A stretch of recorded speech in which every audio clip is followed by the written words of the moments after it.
Seriously?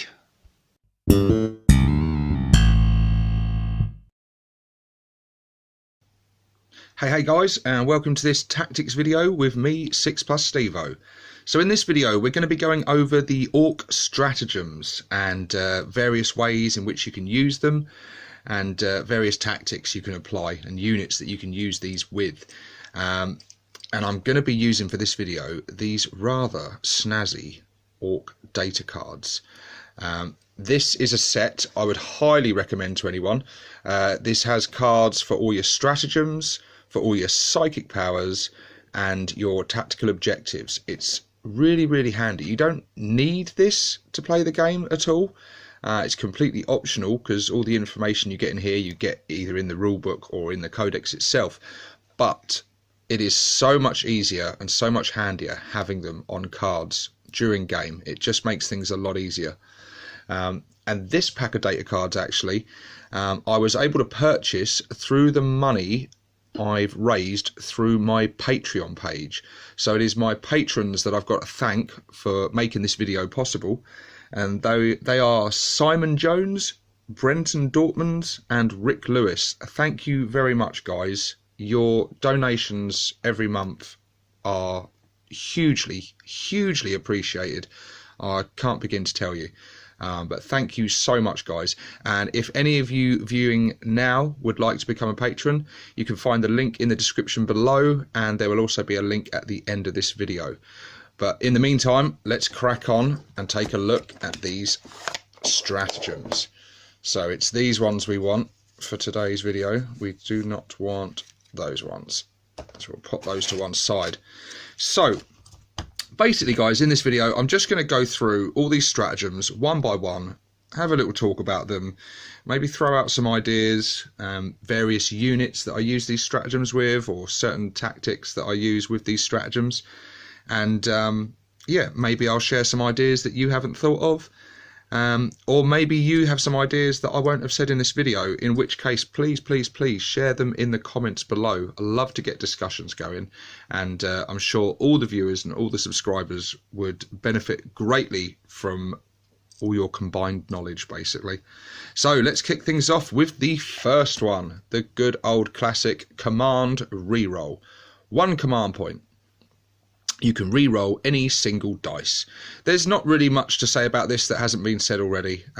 It's very handy. It's very useful. However, an air of caution when using this. I see many people, including myself at times, waste this card. Let's say you're rolling to hit, and you roll the dreaded 1, and you really want this shot to hit, so you take the command re-roll, and then land your hit. You've still then got to wound. You've still then got to wait and see if they make their armor save, and then you've still potentially got to apply damage. And that is the key point where you want to be using this, really. If you're using this offensively, it's on the damage output is a really good way to use this, because that's the final hurdle.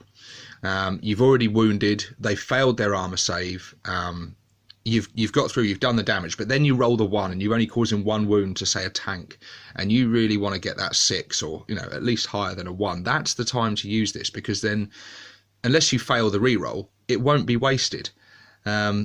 Otherwise it's like a series of hurdles you got to get through. So you may then, if you use this when you roll to hit, you've got to go through the first hurdle of hitting on your reroll, and even if you do that, they could then make their save, or you could fail to wound. So yeah, bear that in mind. Try and make it as safe and as feasible as possible. Also, particularly for us Ork players, when we've got low ballistic skill and things, we want to be using this when the chances of it hitting are pretty good. So, if you were wounding on a 2, let's say, and you roll the dreaded 1, then yeah, it's very worthwhile re-rolling it to land that wound. But these do use up precious command points, and as we're about to see going through this, there are many more interesting things to spend your command points on. Although the command re-roll is definitely handy and could make a big difference, especially towards the later stages of the game. So it's an old favourite. I'm sure many of us will continue to use for a long time. The next one, also straight from the rulebook, one of our standard stratagems. If I can get it into focus. There we are. Counter offensive. This stratagem is used right after an enemy unit that charged has fought. Select one of your own eligible units and fight with it next. 2 command points. I used to use this one a lot. I haven't used it in quite a while. I've certainly not used it since the Codex has come out and we've got sort of new stratagems and things to use. And I think it's purely down to my bad luck, really, that it hasn't... Every time I've used this, it's not really paid off. I've managed to interrupt, the sequence of combat, get in there first, and then not really achieve anything. And then it's cost me 2 command points. But that's purely me. If you do have a very, very nasty assault unit that has the potential to cause huge damage, and it is about to be hit first, then this is definitely usable. It's quite good with sort of large squads of knobs, because knobs hit hard, but they're a little bit of a glass hammer, standard knobs that is, because they've only got their 4+ save. They do have their high toughness and everything and 2 wounds, but when they're coming up against tough units, especially things like Terminators, with power fists and stuff, they can drop quite easily. Or a big unit of 30 boys, you want to get in there and get the maximum amount of hits possible. Or certainly another good time to use it is if you want to make sure your war boss can get in there first, one of your real heavy hard hitters, or something like the Gorkanaut. But it depends on the situation. It's very tempting to interrupt combat, but it's not a cheap stratagem. It's 2 command points, so it is it's on the pricey side. So yeah, I don't see myself using this one very often. It just depends, how much do you want that unit to fight before it dies, potentially. Then we've got probably the most underused one, and probably, to be honest, the most useful one, especially for our army. Insane Bravery. You can automatically pass a single morale test. This stratagem must be used before taking the test. That is very important to remember. So you can't fail a test and go, oh, I'll use the stratagem to... Nope, you've got to use it. So this is one to use for us Ork players towards the end of the game. Your squads have been whittled down, so they're not gaining those... special rules to their leadership, and potentially you've got a unit on an objective that really needs to stick around and hold it, Grots or Artboys or something, then this could potentially win you the game. If you make sure that unit doesn't run away after taking a pound and it stays on that objective and secures it and gets you those vital victory points, then yeah, this is a real game changer. And even mobs of 30 boys, people mistakenly think that they're basically fearless, but when you've taken horrendous losses, if someone's taken 20 of your boys out in a round of shooting, those 10 boys, their leadership is going to be put severely to the test. You do have things obviously like the war boss powers and knob powers nearby to sort of minimize those, but yeah, this is definitely handy if you're sure you're about to fail that leadership test and it's going to cost you a lot of units. Especially if they're on an objective. Also, low leadership squads. I mean, this is a stratagem that would be great to use on cans.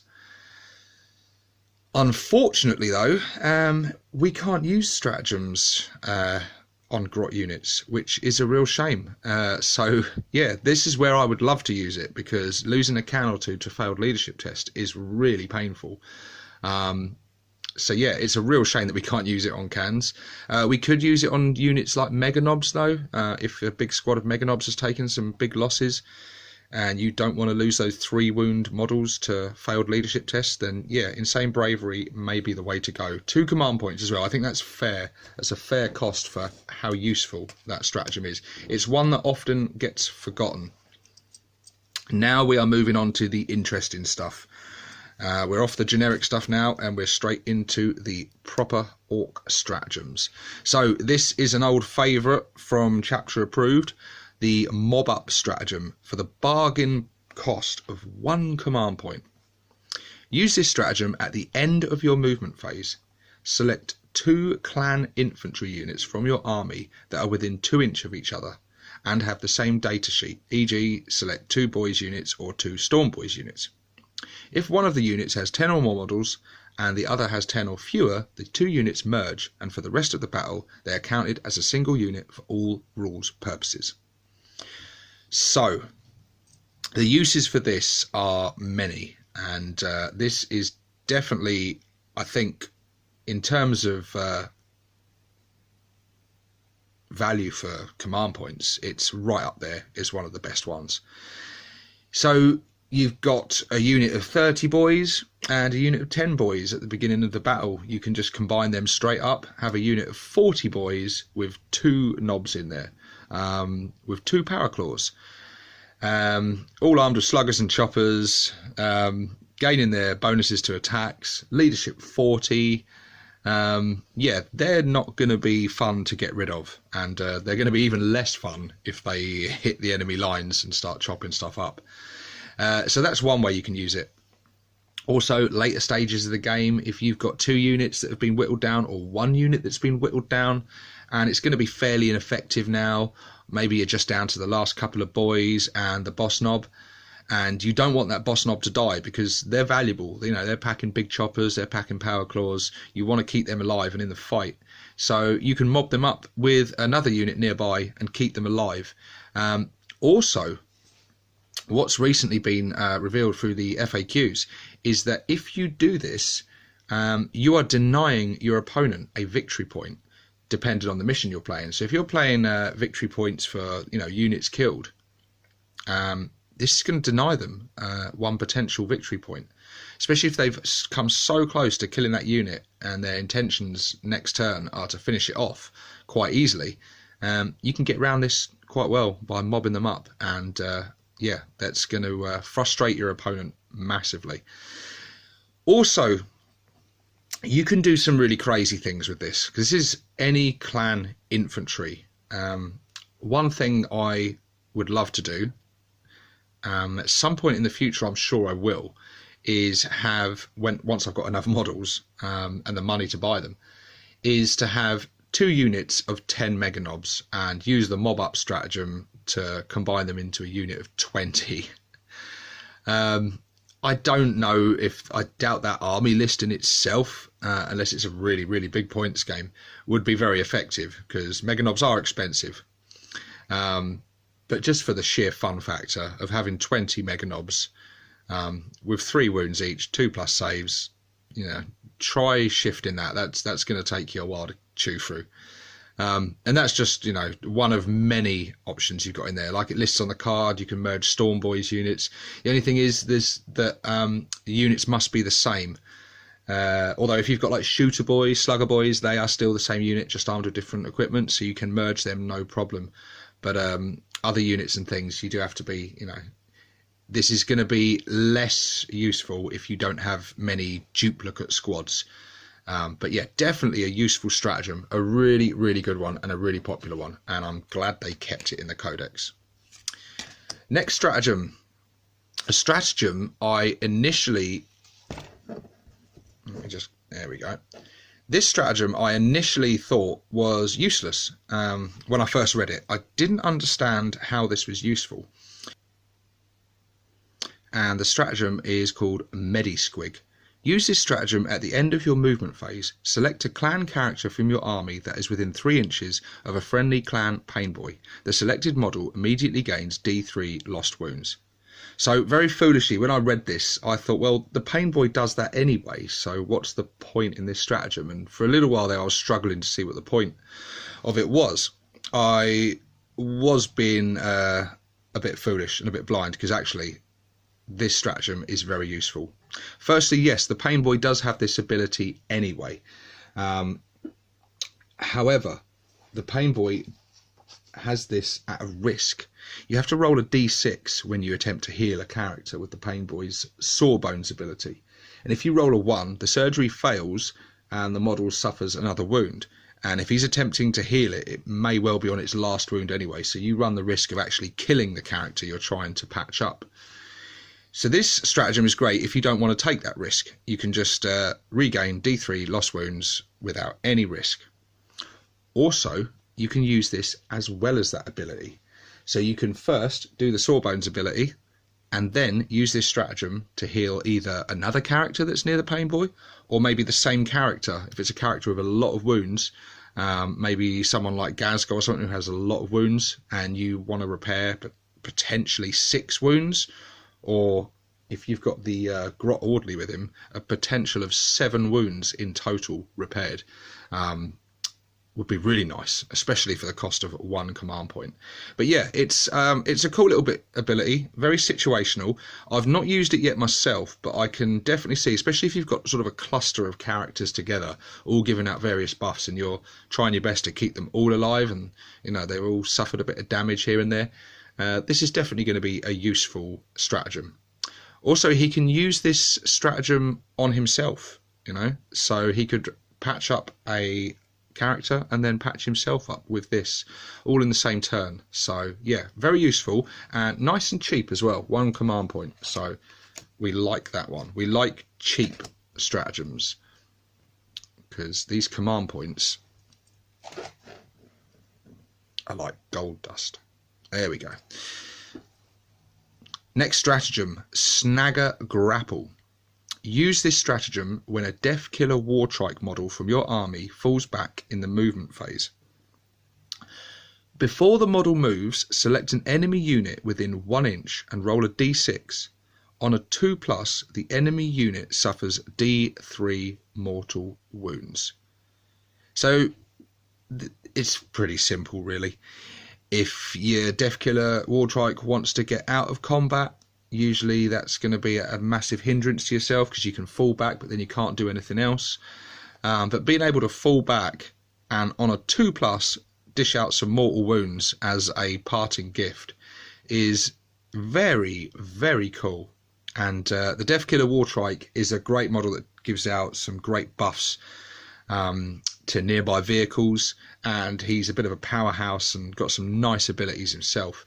So it's a sort of war boss vehicle model that you want to keep on the move, and you want to have him where he's going to be most useful. So sometimes getting bogged down in combat with him isn't the best thing. So having the ability to fall back but still dish out a few mortal wounds on the way out is very, very cool. Very interesting one, this one. And again, for the bargain cost of 1 command point, we like that. Next, we've got Warphead. Use this stratagem before the battle begins. Select a Weird Boy model from your army to become a Warphead. The model knows 1 additional psychic power from the power of the War discipline, and can attempt to manifest 1 additional psychic power in each of your psychic phases. 1 command point.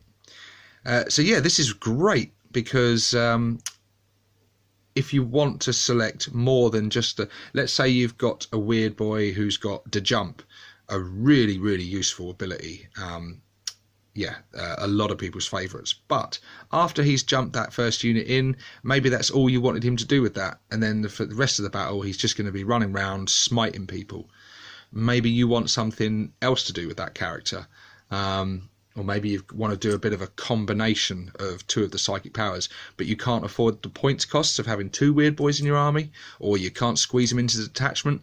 Then this is a great option for you to have the upgrade one to a Warphead, and basically it has the same psychic potential as having 2 Weird Boys. It's definitely useful, and using some of the different psychic abilities in sort of synergy with each other could be really good.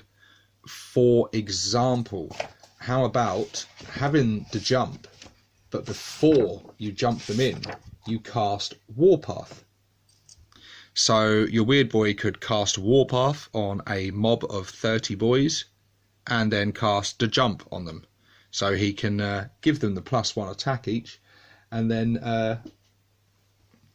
jump them straight to where they're needed and kill whatever they touch. So yeah, that's just one potential use of it.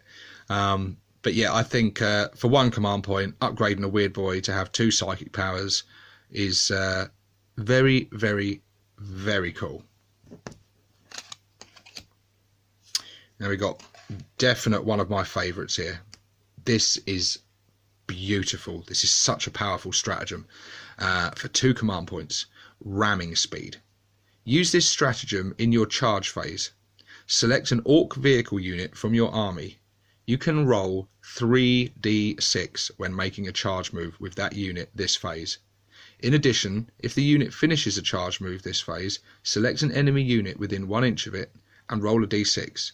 On a 2+, the enemy unit suffers d3 mortal wounds. This is an absolute bargain for 2 command points. So you're getting a 3d6 charge. This isn't 3d6 discard the lowest. You can charge over the 12 inches. You can charge 18 inches potentially. That on its own would probably be worth the 2 command points. But then after barreling halfway across the board to get into combat, you then dish out some mortal wounds on a 2+.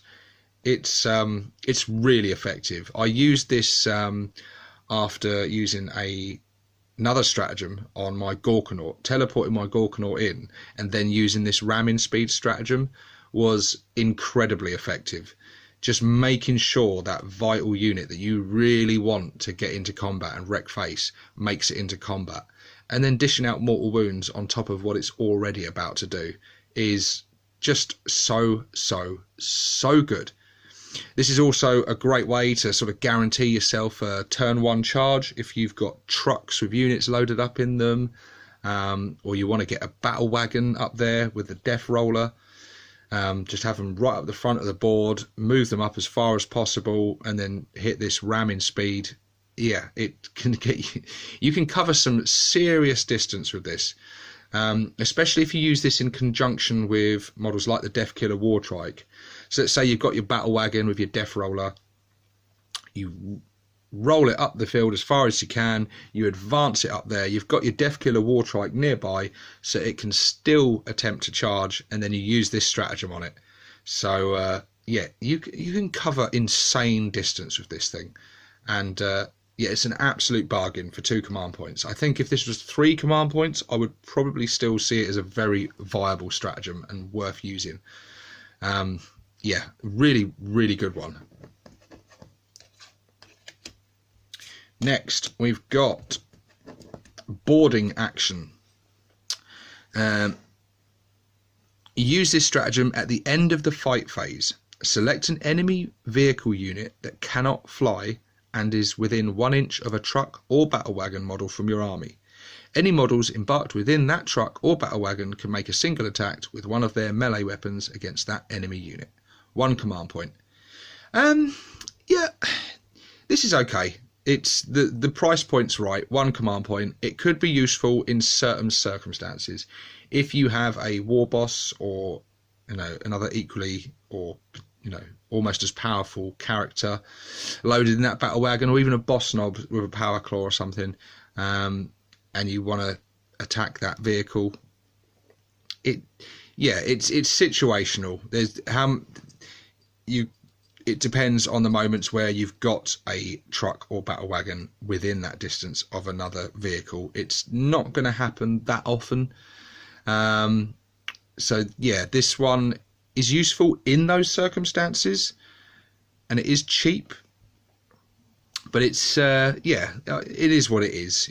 If you find yourself in that situation, you've got something with a power claw loaded in that truck, then yeah, have a pop with it. But yeah, it's okay. There's not really much more to say about that one. This is a stratagem I love. Love. Extrabbins. Use this stratagem before the battle. Your army can have 1 extra shiny gubbins for 1 command point, or 2 extra shiny gubbins for 3 command points.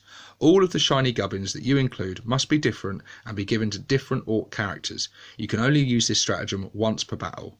So either 1 command point or 3 command points. I've never opted for the 3 command points, getting 2 extra shiny gubbins. although it is tempting. I think I would go for that in large points games where I've got a lot of command points to spend. In sort of standard size, I would probably just stick with using the 1 command point to get 2 shiny gubbins. What is a real shame about this, though, is that you can't put both the shiny gubbins on the same character. And I think the reason they've done that is because there's probably potential ways players could abuse it and make some hideous combination that would just be ridiculous. But it is a shame, because I would love to give like a war boss the dead shiny shooter and a killer claw. You know, that would make a beautiful combination.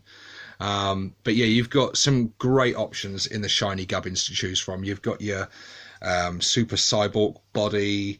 Let's just have a little look now. Some of the potential things you could combine. So yeah, you've got your super cyborg body for a 5+ feel no pain. Yeah, it just gives you some great options, and it's a real shame actually that you can't mix, but it is still good if you've got 2 war bosses or a war boss and a big mech to be able to give them some different things. Yeah, I like it, and it's one that in the shiny gubbins section there is some really tempting war gear and weapons to choose from, and yeah, this is very good. It makes those difficult choices a bit easier when you can have 2 or 3 of them. So that's the extra gubbins one. Next one.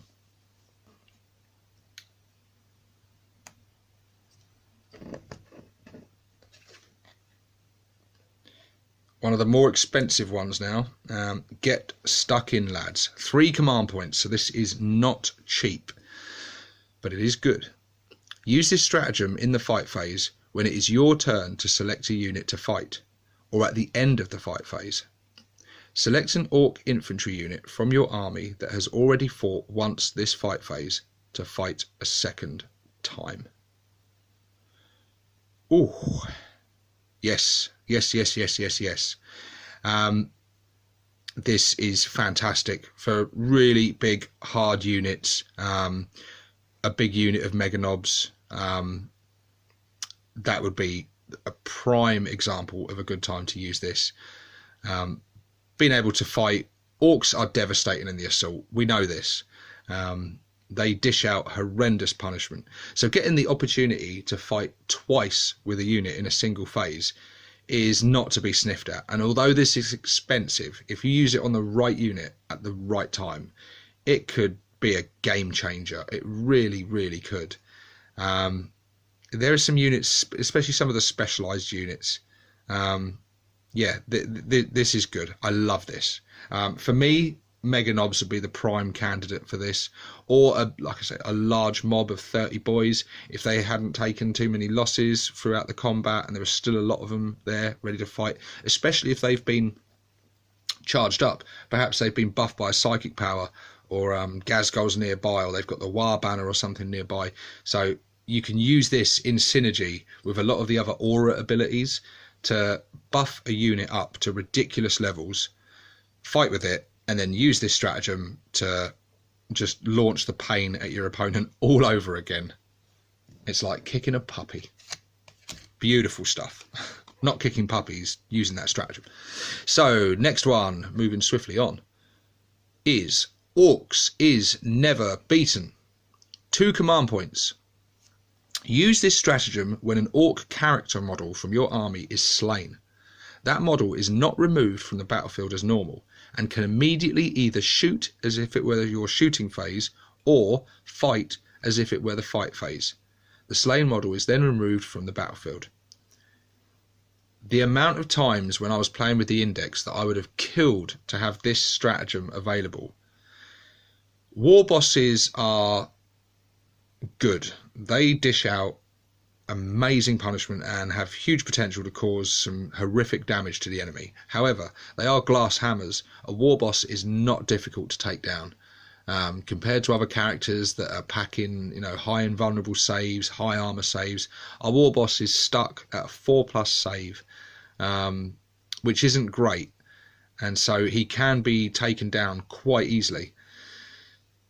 So using this stratagem and making sure that before he goes down, he's going to get to do what he does best and smash someone's face in with a power claw is brilliant. I love it. And this is a stratagem I haven't used yet, but I can definitely see myself using. 2 command points. I think that's fair. Yeah, I'd say 2 command points is just about right for that.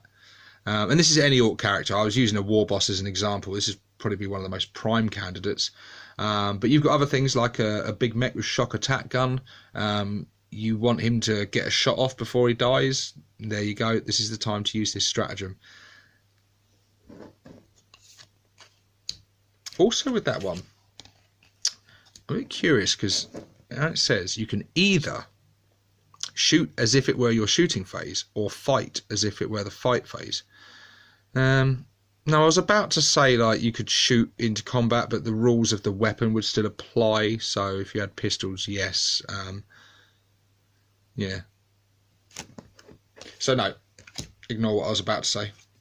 This stratagem, another one of the expensive ones, and when I read it, I didn't think it was worth the points, quite frankly. I thought this was a bit overcosted, and I thought 2 command points would be fair. And I'd never expected to use this because of how expensive it was. But it is Forcefield Projector. Use this stratagem at the start of a battle round. Select a big mech model from your army.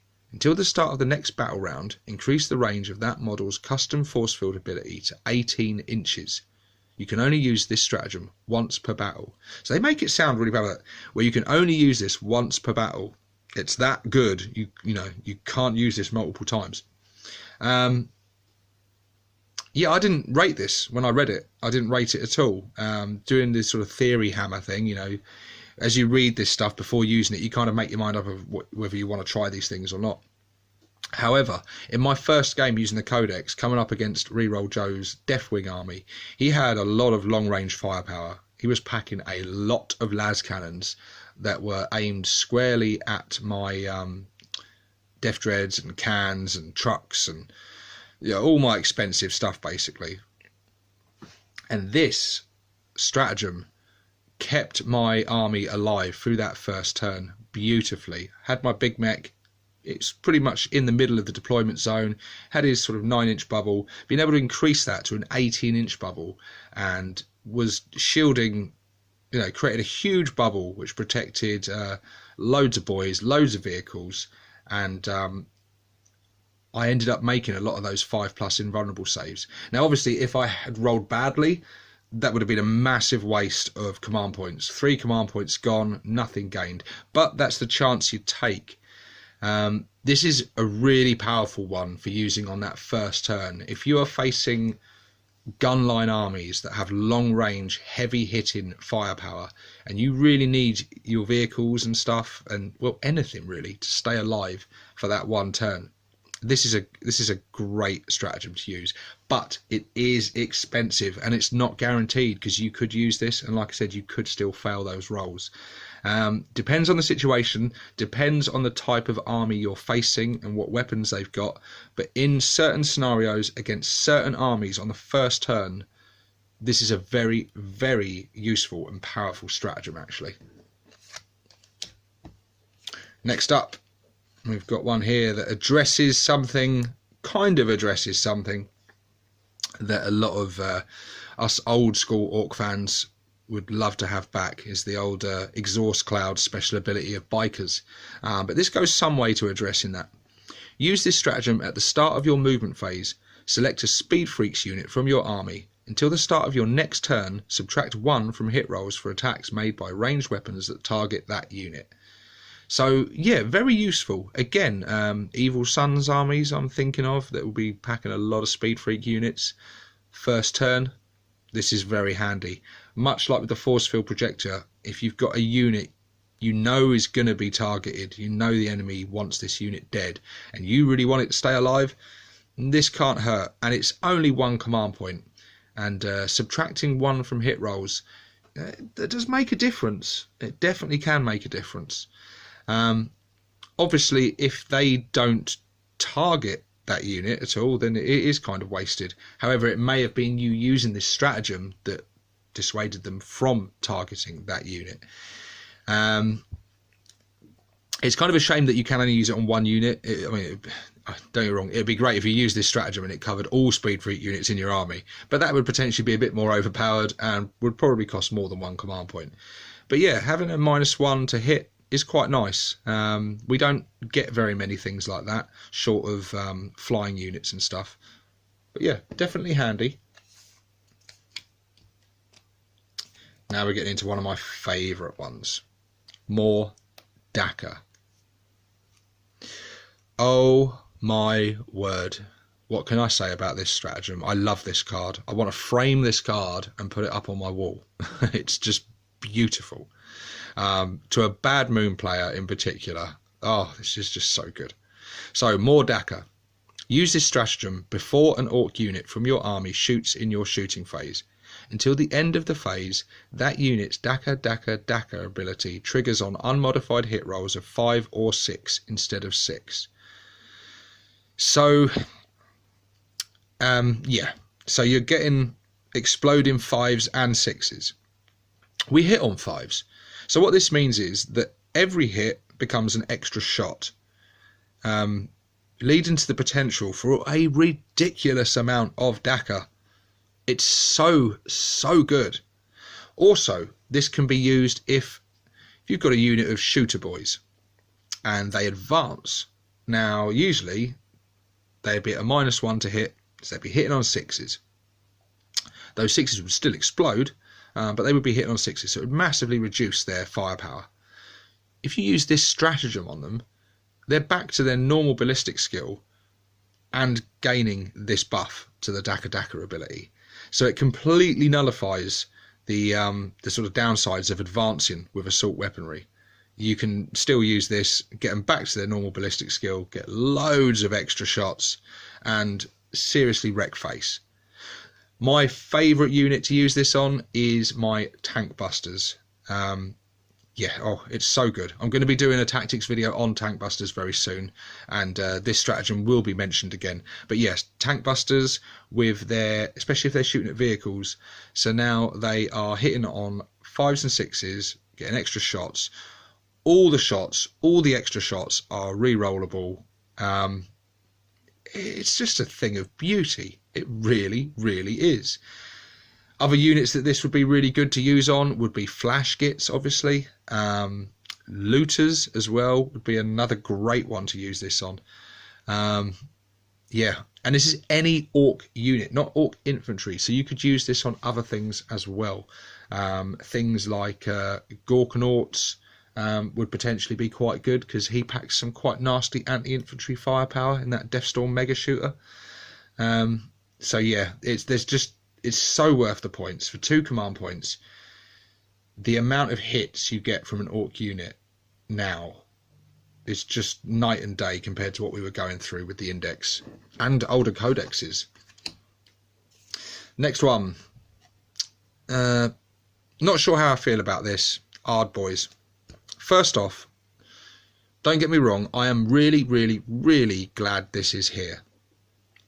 Back in the 7th edition codex, when I started collecting Orks again, I kit bashed and converted kind of unit of Ard shooter boys. Bad Moon's army, I thought, what's more Bad Moony in a boys mob than having top rated armor and shooters. And then the index came out and we no longer had Artboys, and it was a real shame. Losing those 4+ saves, because that could really change how you used a boys unit. I mean, they suddenly became much better objective grabbers and things with that increased armor. In combat and stuff, they were much more survivable. Obviously, they cost a lot more in points, but yeah. So I was hoping for those to make a comeback in the codex, and they did in a sense with this stratagem. So if you want Artboys now, it won't cost you any extra points, but it's going to cost you 2 command points. Also, the downside of this is that they are a 5+ save rather than a 4+. But let me read the card out to you. Use this stratagem before the battle begins. Select a boys unit, excluding Scar Boys, from your army. That unit gains the Artboys keyword, and the save characteristic of models in that unit is changed to 5+. That unit can only use the mob up stratagem to merge with other units of Artboys. So you can use this multiple times before the battle begins, so you can have multiple units of Artboys if you've got enough command points. So yeah, what I don't like about this one is that it's only increases them to a 5+, which is, it's still okay, don't get me wrong, especially in a large mob. I would not use this in anything other than a 30 strong boys mob. If you're using this on anything smaller than that, you're not getting the most value for your command points. So if you're going to apply this to one unit, make it a big blob of 30 of them. That way they're going to attract a lot of Daca. They're going to be making a lot of saves, and if it's 5+, you know, you will save quite a bit more. 5+ compared to a 6+, you've got a 1 in 3 chance of saving rather than a 1 in 6. So it does double your odds of surviving. Also, if they get into cover and stuff, then they are going to be on a 4+. However, there are a lot of weapons out there that cut through armor, so there's going to be a lot of Daca that's hitting these boys that probably still cuts through the armor regardless. And it's 2 command points, so it is expensive. If this was 1 command point, no brainer, I'd go for it. I'd go for it 9 times out of 10. Big 30 mob of shooter boys, I'd make them Artboys, get them sitting on objectives in the game. They're going to be a bit harder to shift. But 2 command points, I've not used this yet. Because, yeah, just for the reasons I've listed, really. And I'm pleased it's there. I'm pleased that the option is there to have Artboys back, because I think they're cool. I definitely think they fit the theme of certain clans and certain armies. So it's great to have it there. I just wish it had been a bit better. I don't really see this as that viable. It depends. It depends if you're going up against an army with a lot of Daca with low armor penetration, then it'll probably be good.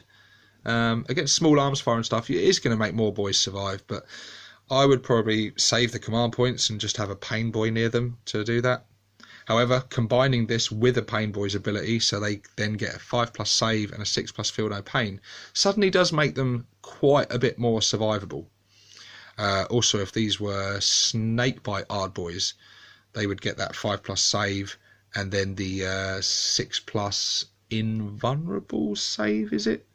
I believe it is. And the death skulls with the feel no. No, snakebites have the feel no pain. Death skulls have the invulnerable. I think that's right anyway. But yeah, you get what I mean though. You can have snakebite or death skulls Artboys. They're going to be quite survivable actually. So yeah, but kind of dependent on what clan you're running. This, another one of my favourites, and one I've used in every game with the same unit, the Gorkanaut. This is the teleporter stratagem. Use this stratagem during deployment. You can set up an Ork unit from your army with a power rating of 20 or less on a teleporter pad instead of placing it on the battlefield. Units on a teleporter pad can teleport down at the end of any of your movement phases. So turn 2, turn 3 in match play. Set them up anywhere on the battlefield that is more than 9 inches from enemy models. If you use this stratagem on a transport, all units embarked inside it remain so when it is set up on a teleporter.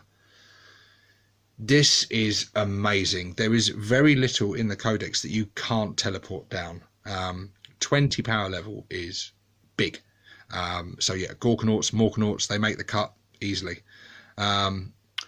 And for 2 command points, being able to just put a unit like that straight in the enemy's face where they really don't want it to be is priceless, and it's just a really, really worthwhile stratagem. It really is. So also where it makes mention of models within the transport must be embarked upon it when, you know, remain so when it is set up on the teleporter. The great thing about that is that was answered in the recent FAQ is that they don't contribute towards the power rating. So when I first used this, I wanted to include like certain models, certain units inside my Gorkanaut, and I didn't because it took it over the power rating of 20. However, now knowing that I can include whatever I want in there is brilliant, and it opens up all sorts of opportunities. So, I mean, just for an example, you could have a Gorkanaut with a big mech of KFF, if you were still using index entries inside it. That would still leave you room to have like 5 burners inside there with him. So you could protect it with the custom force field. You can get out and repair it afterwards.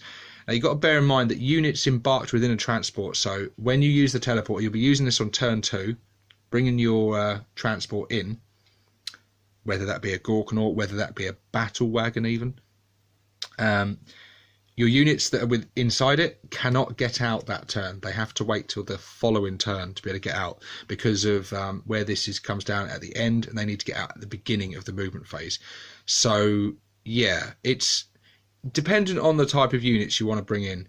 I think it's quite a useful way to get Mega Knobs where you want them, because Mega Knobs are very slow. They move 4 inches. They are going to attract a lot of fire. So you could put in a small unit of 3 Mega Knobs inside a Gorkanaut or a Morkanaut, teleport that in. They can jump out on turn 3. So they would have probably got within that range moving on foot normally, but at least this way it keeps them, you know, out of harm's way through the first part of the battle.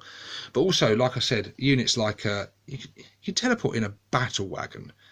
That thing has a transport capacity of 20. So yeah, battle wagon with 10 Mega Knobs inside. Battle wagon with flash gits.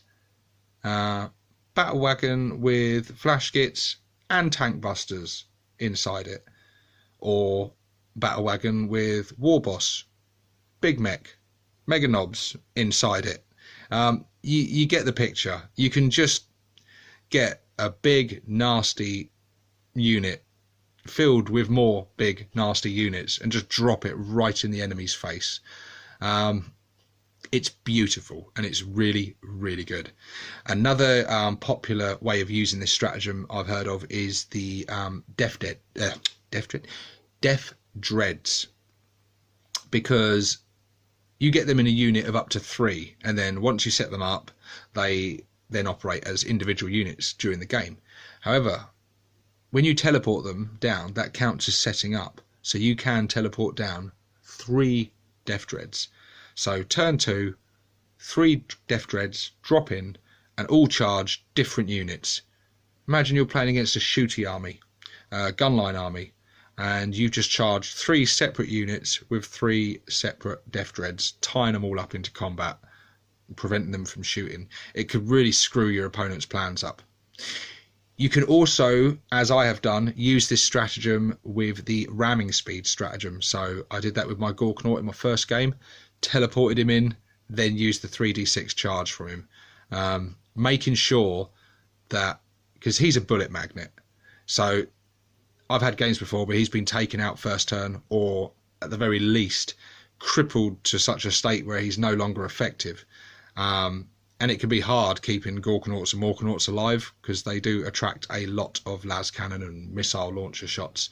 So being able to teleport him in, use that ramming speed, you make damn sure he's going to get at least 1 turn of wrecking face. So yeah, absolutely fantastic stratagem there, and I think there's going to be lots of good combinations of different transports, different things to teleport in, and try out some different variations on that. Next one, extra stick bombs. At first, doesn't sound too exciting. 1 command point. Use this stratagem at the start of your shooting phase. Select an Ork infantry unit from your army. Up to 10 models in that unit can fire a grenade weapon in that phase instead of only 1. Stick bombs are a bit crap. I never use them. I don't recall ever using them anyway. I think I may have used them in Kill Team. But yeah, they're not great, and they often get forgotten about. But that is not where this stratagem should be used. This stratagem should be used with tank buster bombs. So we're going back to the tank busters again. They are all armed with tank buster bombs, and being able to fire 10 tank buster bombs is just oh so beautiful. So they're grenade D3, so potential of 3 shots. strength 8, AP -2. So much like the rocket launcher, except you're getting a potential of 3 shots rather than the 1 shot. Also, they do, instead of a flat 3 damage, they do a D6 damage. So yeah, you can see the potential. 10 tank busters firing 10 grenades. Say you get insanely lucky, your maximum potential is 30 shots. And each of those has the potential to do up to 6 damage. You're seeing why this stratagem is a bit of a bargain. If you've got your tank busters at really close range with like a land raider or something, and you need that thing dead for 1 command point, using this stratagem and just lobbing a whole ton of tank buster bombs at it is just beautiful. It's so good. Obviously you can get tank buster bombs in units like boys and stuff now. However, only like, I think it's like 1 in 10 boys can have them. So although 10 models can fire a grenade weapon, most of them would only be throwing stick bombs. So I think this is really designed for tank busters. But it's very good, and it's an absolute bargain cost. Another stratagem, a great one. A very fluffy one. Grot Shields. Use this stratagem after a clan infantry unit from your army, excluding units comprised entirely of Gretchen models, has been hit by a ranged weapon. Until the end of the phase, you can roll a d6 each time a model from that unit loses a wound. If there is a friendly unit comprised entirely of clan Gretchen models within 6 inches of it, and the Gretchen unit is closer to the attacking model than the target, on a 2+, the original model does not lose that wound, but one model in that Gretchen unit, your choice, is slain. Otherwise, the model loses the wound as normal. Yeah, this one is fantastic. Unlike the Exhaust Clouds one, this isn't before it's been shot at, this is after. So you already know your opponent's targeting a unit, so you're not, there's no risk of wasting this. So yeah, so a unit of yours, you can have units sitting behind a line of grots, and yeah, they can just tank the wounds for you, and yeah, it's just great, especially against multiple damage weapons. Say you've got a unit of Mega Knobs. I know I keep going back to Mega Knobs, but I do like them. You've got a unit of Mega Knobs, they've got a little line of grots in front of them, and they're taking damage from weapons that do D3 damage or potentially D6 damage. Their potential just with each shot to wipe out a Mega Knob. You use this stratagem on a 2+, a grot of your choice is just slain, and all that excess damage goes to waste. So that, you know, that las cannon shot, well done for hitting. You've just killed a lowly grot. You've just killed a 3-point model with that las cannon. Yeah, it's there's nothing not to like about this. It's 1 command point. It's dirt cheap. It makes Gretchen even more viable than they already are. They already have many uses. I'm a big fan of grots, and this makes them so useful, and could be so frustrating for your opponent when they want to get to your juicy stuff, but all they can hit is these grot models. So yeah, I think with this stratagem, grots are going to be a lot more popular going forward. I think previously they weren't really that viable, because they weren't that much cheaper than boys. They were much less effective, but yeah, it's things like this. At least just a small unit of 10 grots, and just stick them in front of something. 1 command point, 30 points for the grots. It's going to help keep that very expensive unit alive for longer. Next, we've got Loot It. 1 command point. Use this stratagem when a vehicle unit is destroyed within 3 inches of an Ork infantry unit from your army. Improve the save characteristic of that infantry unit by 1. A unit can only be affected by this stratagem once per battle, and once affected, cannot be selected for the mob up stratagem. If this stratagem is used on a looter's unit from your army, roll a d6. On a 4+, the command point spent to use this stratagem is immediately refunded. So there's a lot to talk about with this one. This works with enemy vehicles and friendly vehicles. So I think at first glance, a lot of people, when the Codex first came out, people read this at first as sort of like enemy vehicles. and then you kind of think, well, the opportunity and stuff to be in those situations isn't always going to happen. Being within 3 inches of an enemy vehicle, unless you've destroyed it in close combat, of course. But yeah, with this use working on your own vehicles is really good. It's definitely going to take the sting out a bit if a unit of boys in a truck, the truck gets destroyed.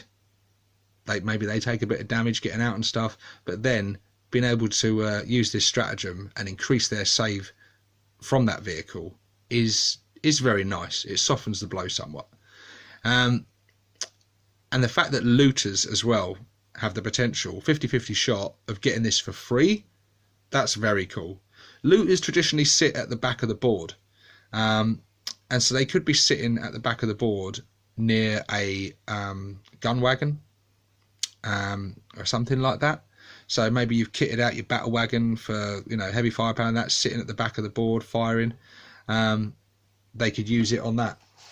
It's it's very, very cool. Also, another unit, mech guns, could be quite often overlooked and not thought of as a vehicle, but mech guns they do have the vehicle keyword. Another unit that will be sitting back at the board. So you've got your looters sat at the back of the board, they're right near your mech guns, also at the back of the board. Mech gun gets destroyed, your looters get a +1 to their save. Your looters are potentially already in cover, so now they are packing a really, really good save.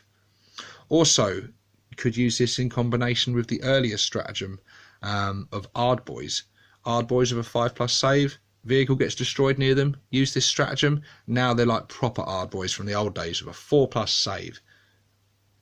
Absolutely beautiful. So yeah, I really, really, really like this stratagem actually.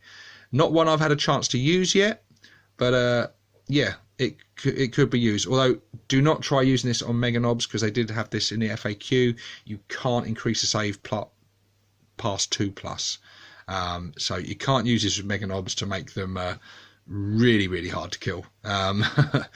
But you could use this on a unit of standard knobs and increase their save. Suddenly they're running around with 3+ saves like Space Marines, and they've got 2 wounds. They're running around like Primaris at that point. So yeah, very useful, especially to looters. Next one, long uncontrolled bursts. Long uncontrolled focus, more like. Come on. There we go. Use this stratagem at the start of your shooting phase. Select an Ork vehicle unit from your army that can fly. Not a flyer, just anything with the fly keyword. So this includes things like Deathcopters.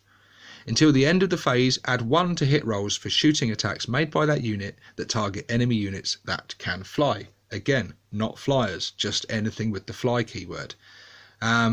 This would have been very useful in a recent game I had with Idic Beer, actually. If I'd brought my Deathcopters along with their twin rockets, firing copter rockets at the monoliths with a +1 to hit, that would have been nice.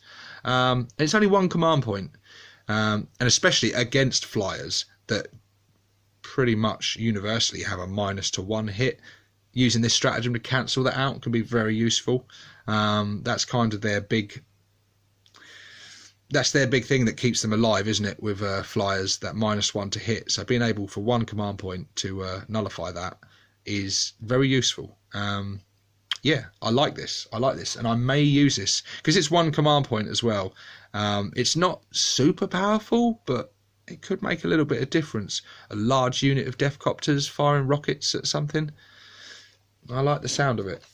I do like the sound of it, especially with some of our Ork flyers that have special rules where they've got already like a +1 to hit with certain weapons in certain scenarios, and then you use this as well, and then they're on a +2 to hit. Very nice. We've got here Unstoppable Green Tide, another expensive one at 3 command points, but boy is this worth it. Use this stratagem at the end of your movement phase. Select a unit of boys from your army that has less than half its starting number of models and remove it from the battlefield. You can then set it up again wholly within 6 inches of the edge of the battlefield and more than 9 inches from any enemy models, at its full starting strength. You cannot select a unit for this stratagem that has been merged via the mob up stratagem. You can only use this stratagem once per battle. I can see why this one is only once per battle, because this is bloody powerful, and definitely worth the expensive 3 command point cost. Yeah, so not only do you get let's just, for an example, you've got 30 Ork boys. They have taken heavy firepower. You're now down to 2. They are literally on their last legs. They somehow survived through leadership tests and things, and they're just 2 boys there. Yeah, so end of your movement phase, you use this, you take them off the board, you've got the full 30 boys complete with boss knob. And not only do you get them back, you don't get them back within your deployment zone, you get them back wherever you want, as long as they're 6 inches from the edge of the battlefield, 9 inches from enemy models. It's absolutely incredible, especially in the later stages of the game, where the enemy might not be able to deal with such a huge unit at the later, last few turns of a game, especially being boys as well, because they've got the Zog off rule, so you can get them where they're needed. After they've been nearly wiped out, they then come back on at full strength, cause carnage, claim an objective, win you the game. That is why you can only use this once per battle. It's really, really that good. It's so damn good. And also, it denies, much like the other one, denies your enemy a victory point, because they haven't destroyed that unit. You've taken it off and brought it back on. It's not destroyed. So yeah, there's nothing not to like about this, even with the expensive point cost. Next one we've got. Okay, so we're on to the clan specific ones now. So these can only be used by certain clans. And the first one is a snakebite one. Monster Hunters. Use this stratagem at the start of any phase. Select an enemy model with a wounds characteristic of 10 or more. Add 1 to wound rolls for attacks made by snakebite units from your army that target that model until the end of the phase. This is really good, because this is not just shooting, this is just attacks. So shooting phase, assault phase, both. The unit for me that immediately came to mind was Tank Busters. Snakebite Tank Busters are going to be incredible against tanks, because you're getting the rerolls to hit that Tank Busters just get across the board anyway, which is in itself very powerful. But when you combine it with this, if you're firing against something of toughness 8, a Land Raider or a Monolith, for example, then you're looking at 4s to wound. So just playing Maths Hammer, only 50% of your shots that hit are actually going to wound. And if you roll badly, which does happen from time to time, especially by me, you can end up doing very little. So being able to add 1 to wound rolls is suddenly you're wounding on 3s. It's very, very powerful. It is expensive though at 3 command points, but I think used in the right scenario could be very good. Yeah, equally in combat and things as well. If you've got a real tough character, you know, maybe you're coming up against something like Magnus or something, who's going to be very hard to wound. That +1 to wound is going to be very nasty, especially if you use this on the right unit. Yeah, it's good. Yeah, I mean, but this is attacks made by snakebite units from your army that target that model. So you're using this stratagem on the target, not on your own unit. So all your snakebite units benefit from this in shooting and combat. So this is a great way to almost guarantee that that unit is deleted. So I think that's why it's expensive, because it's very, very powerful if used correctly. Yeah, I'm not that experienced with snakebites at all, because I purely play Bad Moons. So this is all theory hammer. But yeah, it's got me intrigued, that one actually. It is expensive, but definitely good. Next one we got Drive-By Crumpin. This is an Evil Sons exclusive. Use this stratagem at the end of the shooting phase. Select an Evil Sun's Speed Freaks unit from your army. That unit can immediately make a move as if it were the movement phase, but cannot charge this turn. 1 command point, so it's cheap. I don't think you're going to need this one that often, because Speed Freaks are really fast. Evil Suns are really fast. Evil Sun Speed Freaks are really, really, really, really, really, really fast. And so I don't think there's many cases where you're going to need to do that. The times when you will need to do that is maybe towards the end of the game or mid-game if you're scoring points each round, to move somewhere and get on the objective. Or maybe you can move, buff a unit. Maybe you wanted to get that Death Killer War Trike or you know, a certain unit in somewhere to buff something or to achieve something, but then you need it moved back. You can do that here, almost like the old days of Tau with the jump, shoot, jump. So yeah, tactically this could actually be very useful in the right scenario, used at the right time. And at 1 command point, it's a bit of a bargain, and it makes those ludicrously fast Evil Suns armies even faster, which is insane. Next one we got Wreckers. Death Skull exclusive. Use this stratagem at the start of any phase. Select a Death Skulls unit from your army. You can re-roll wound rolls for attacks made by that unit that target enemy vehicles until the end of the phase. Well, there we go. So this, again, I'm going to go back to Tank Busters. This is one for me that screams Tank Busters. Death Skull Tank Busters. So yeah, against vehicles, they would be getting rerolls to hit and rerolls to wound, which would make them incredibly effective. But yeah, there's lots of units that could benefit from this, because this is not just exclusive to infantry either. So you can use this on your vehicles. Yeah, so yeah, it's good. It's very good. Anything that anytime you're re-rolling hits or wounds for orcs is powerful. And I think at 2 command points this is a little bit of a bargain actually. And you could use this in combination with the Daca or the more Daca stratagem, so you're getting the exploding 5s and 6s to hits and just generating as many hits as you can, and then using this stratagem and being able to reroll your wounds as well. It's just going to make that unit that's firing highly efficient. I think this would also be really good on looters, because they're going to be targeting vehicles a lot of the time with potentially a lot of shots, and being able to re-roll those wounds is going to be very nice, especially against sort of like toughness 8 and stuff, which can be quite hard to get those wounds through. So yeah, we're really liking that. Death Skulls have got some great abilities actually in this codex, and that stratagem is just one of them. But here we are, we're on to the proper one now, the Bad Moons. We're going to read the whole thing out for this because it's my channel and I love Bad Moons. Showing off. Bad Moons orcs love nothing better than flaunting their wealth through demonstrations of ballistic largesse. Like, I don't know that word. I'm an uneducated swine. That leave other greenskins' jaws agape and the enemy reduced to a flaming ruin. Use this stratagem immediately after resolving a shooting attack with a Bad Moon infantry unit from your army.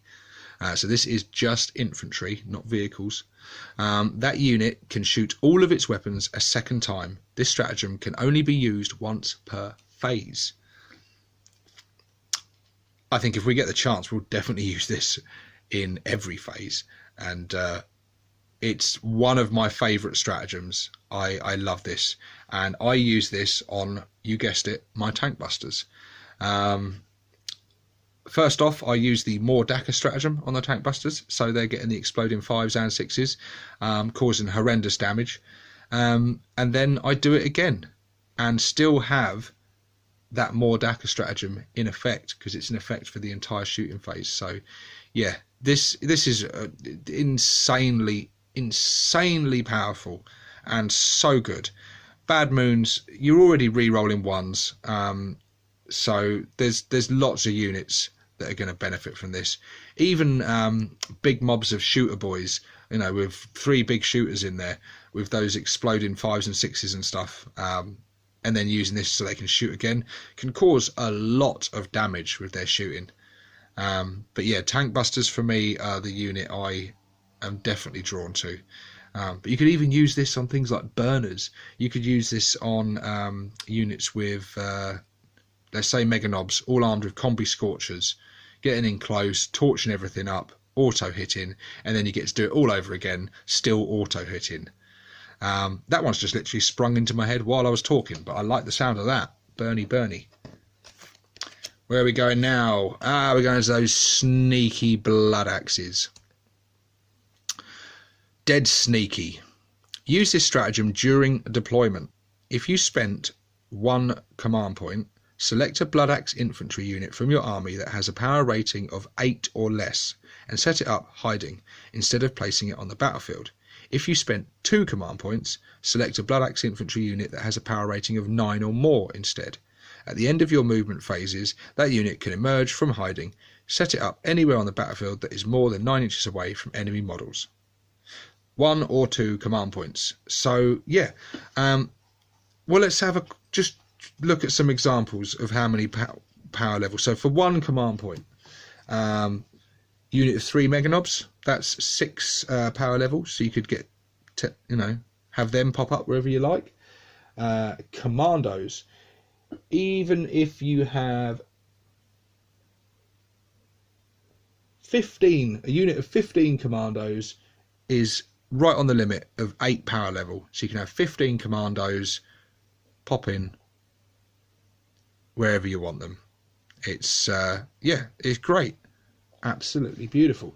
And then for 2 command points, you can pretty much have any type of you can have any type of infantry unit you want, with a power rating of 9 or more. So if you've got a really large mob of something really nasty, yeah, it's going to be really good. So yeah, that increases. You can combine this with the teleport stratagem as well, so you can basically teleport 2 units in where you want them. Yeah, it's very good, and it just adds to that dead sneaky nature of the blood axes. We've got here one of the weaker ones in here, I think. I don't rate this one. This is a freebooter exclusive. Kill Cruiser Broadside. I love the sound of it. Very fluffy. Just a little bit overcosted, I think, at 3 command points. Use this stratagem at the start of your shooting phase. Select up to D3 points on the battlefield, each more than 6 inches away from the other and visible to a freebooter's unit from your army. Roll a D6 for each unit, friend or foe, within 3 inches of any of those points. Subtract 1 from the result if the unit being rolled for is a character. On a 5+, that unit suffers D3 mortal wounds. You can only use this stratagem once per battle. So you pick 3 points on the map, at least 6 inches away from each other, and visible to your freebooters. So you'd put like 3 tokens down. So right, that's where we're firing the Kill Cruiser's broadside bombardments. And then each unit within 3 inches of any of those on a 5+ suffers D3 mortal wounds. My problem with this is that it's on a 5+ and it's only D3 mortal wounds. So 5+, you've got a 1 in 3 chance of each unit getting some mortal wounds. Now, if you roll badly, this is going to be very ineffective, especially against, if you're going to be using this against armies like, I don't know, Death Guard, for example, that have all their disgustingly resilient rolls. These mortal wounds aren't going to phase them that much. However, in the right scenario, in the right moment, it could be very powerful. If you've got a lot of units all clumped up close together and you land these broadsides in amongst them all, you could potentially hit some of the units a couple of times over, and you could hit a lot of units. but it's on the 5+, you know, and -1 characters, they're only being hit on a 6+, so very unlikely to do anything to them. I mean, it's not a bad stratagem. It's quite good. I just think it's overcosted. I think there's much better things you can spend your command points on, and unless you're rolling really well and the enemy are really clumped up tightly together, I don't really see this as being that viable. It's cool, it's fluffy, I do like it, but yeah, I think Freebooters kind of got the rough end of the stick with the stratagems there. Next off, we've got, for the Goths, Scarboys. Another unit I was really pleased to see that they brought back. Again, a little bit strange that it's in the form of a stratagem rather than a unit choice or an upgrade. But it's very good, and I think Goth players certainly can't complain at this. And it's so much better than the Artboys one. It's half the price of the Artboys one, and probably better, to be honest. Use this stratagem before the battle. Select a Goth Boys unit, excluding Artboys, so you can't have Ard Scarboys, which is a shame because that would be cool, from your army. That unit gains the Scarboys keyword, and the strength characteristic of models in that unit is changed to 5. That unit can only use the mob up stratagem to merge with other units of Scarboys. So you can use this multiple times. You could make all your boys units Scarboys quite easily, actually, because it's only 1 command point at a time. And jumping up to strength 5 is, you've seen that, we all know a unit of 30 boys, and even a small unit of boys, you're throwing buckets of dice in combat. And it's only when you're up against things like Space Marines and stuff in the combat that those buckets of dice get whittled down quite a bit. When you're wounding on 4s generally, so you'll be hitting on 3s, wounded on 4s, and it's when it comes to the wounding that you're picking out a lot of misses, and you do dilute that bucket of dice quite quickly. Suddenly now you're wounding Space Marines on a 3, and then again, if you're using things in conjunction with this, like the War Banner, so now you're hitting on 2s, you're wounded on 3s with like 120 attacks. Yeah, they ain't surviving that. They really not surviving that. So Scarboys are really brutal, and I think they're going to be more useful than Artboys.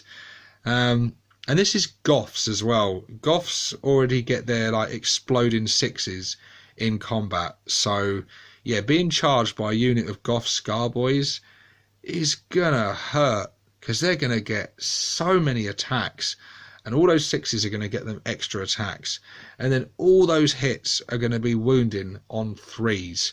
And even against like tougher enemies, things of toughness 5 and that, suddenly they're not wounded on 5s, they're wounding on 4s now.